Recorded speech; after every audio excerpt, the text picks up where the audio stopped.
In the beginning was the Word, and the Word was with God, and the Word was God.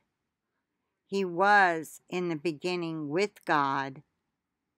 All things came into being through him, and apart from him, nothing came into being that has come into being. In him was life, and the life was the light of men.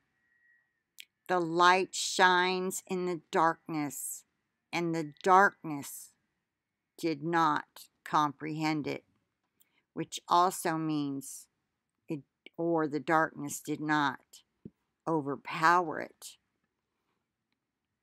There came a man sent from God whose name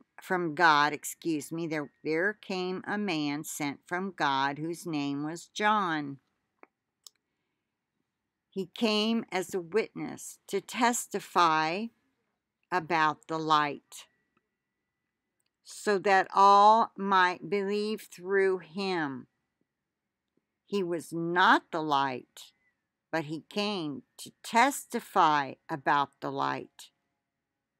There was the true light, which coming into the world enlightens every man.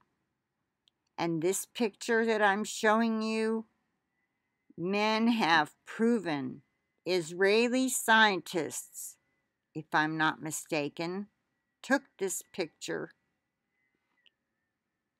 and proved that at the moment of conception, a light goes off.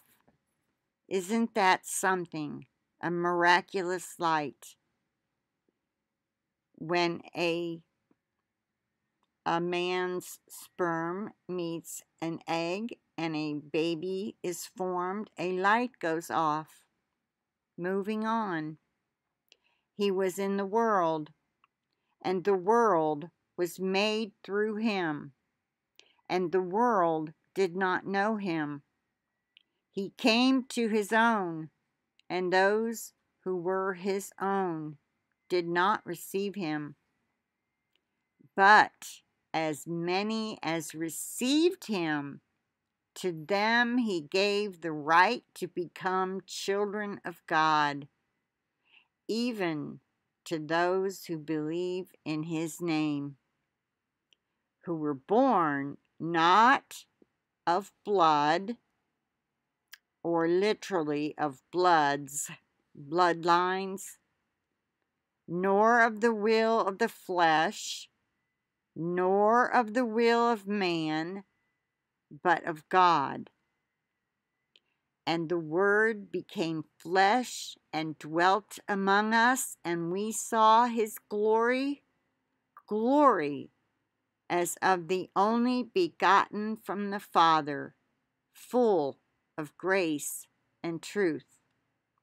And I put this picture in here because this is the moment of when the Word became flesh and dwelt among us. And I personally believe this happened during tabernacles, and that it happened in a sukkah, not in a cave. But anyway, that is my opinion. I can't prove it. But this goes to show you just one little instance where the Bible is not written in chronological order. Otherwise, this verse would have been at the beginning. Okay, moving on. John testified about him and cried out, saying, "This was he of whom I said, he who comes after me has a higher rank than I, for he existed before me. For of his fullness we have all received, and grace upon grace." And the footnote says literally, grace for grace. Verse 17, for the law was given through Moses. Grace and truth were realized through Jesus Christ. No one has seen God at any time. The only begotten God who is in the bosom of the Father, he has explained him. This is the testimony of John, when the Jews sent to him priests and Levites from Jerusalem to ask him, "Who are you?" And he confessed and did not deny, but confessed, "I am not the Christ." They asked him, "What then? Are you Elijah?" And he said, "I am not." "Are you the prophet?" And he answered, "No." Verse 22. Then they said to him, "Who are you? So that we may give an answer to those who sent us. What do you say about yourself?" Verse 23.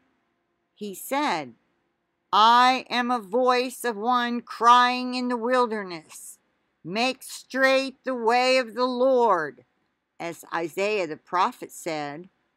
He was fulfilling a prophecy right there, brothers and sisters. John 1 verse 24 says, "Now they had been sent from the Pharisees." These men who were questioning John the Baptist were sent from the Pharisees. Verse 25 says, they asked him and said to him, "Why then are you baptizing, if you are not the Christ, nor Elijah, nor the prophet?" Verse 26. John answered them, saying, "I baptize in water, but among you stands one whom you do not know." Verse 27. "It is he who comes after me, the thong of whose sandal I am not worthy to untie." These things took place in Bethany, beyond the Jordan, where John was baptizing. And I will stop it here for today's Bible study, making the Bible come to life. And we'll pick up with verse 29 in John chapter 1. Starts a new paragraph the next day. Okay? All right. I plead the blood of Jesus over this study and over the internet connection and over each and every one of you and all of your devices, so we can all stay fellowshipping together until it's time for us to go home and meet Jesus in person. And Abba, Father, and the loved ones who went on before us, and all the angels who have been protecting us, I look forward to giving them hugs too. And we'll all have a great big hug fest. Okay, I'll end it there, and I will say goodbye for now. I will talk to you later.